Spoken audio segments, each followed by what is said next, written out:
আসসালামু আলাইকুম। হ্যালো বন্ধুরা, কেমন আছেন আপনারা? আশা করি ভালোই আছেন, আমিও ভালো আছি।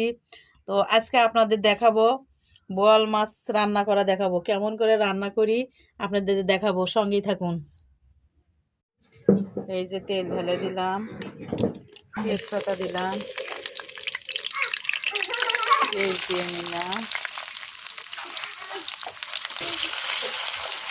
এটা পেঁয়াজ ভাজা হয়ে গেছে। এখন আমি মশলাপাতি ঢেলে দিব। এখানে রসুন আছে, আদা আছে, জিরে বাটা আছে, তারপরে হলুদ, মরিচ, লবণ, এগুলো আছে। এগুলো কষে নিব এখন। এই যে টমেটো দিলাম, শীতের দিন টমেটো, ধনেপাতা থাকবে সব কিছুর মধ্যে। এগুলো দিয়ে কষে নেব। এই তো মশলা কষানো হয়ে গেছে। এখন এর মধ্যে মাছ ঢেলে দিব।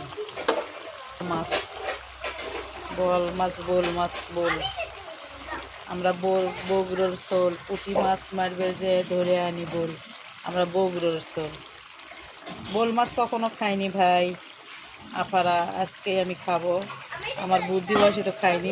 এখন বুদ্ধি না হতে বাপ মাও খেলেছে নাকি তাও জানি না। আমি বোল মাছটা পছন্দ করি না, খাওয়ার জন্য বোল মাছ আনতে বলছি, নিয়ে আসছে ছোটো থেকে। বড় বোল মাছ পাইনি, তারপরেও 1 কেজি দুটো বোল।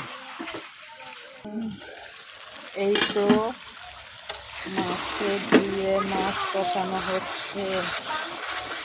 এই তো এখন দিয়ে দিব। মাছ কষানো হয়ে গেছে। এতে মাছের মধ্যে ঝোল দিয়ে দিলাম। পরে বলক উঠছে, এখন আমি ধনেপাতা দিব, আরো জাল হবে।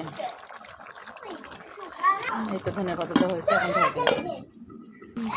এই তো আমার বোয়াল মাছ রান্না হয়ে গেছে। এইরকমই ঝোল থাকবে, না হলে বন্ধু কেমন করে খাবি খালি মাছ দিয়ে ভাত। ওই জন্য এরকম করে রাখছি। তো কেমন হয়েছে রান্না করা অবশ্যই কমেন্ট করে জানাবেন।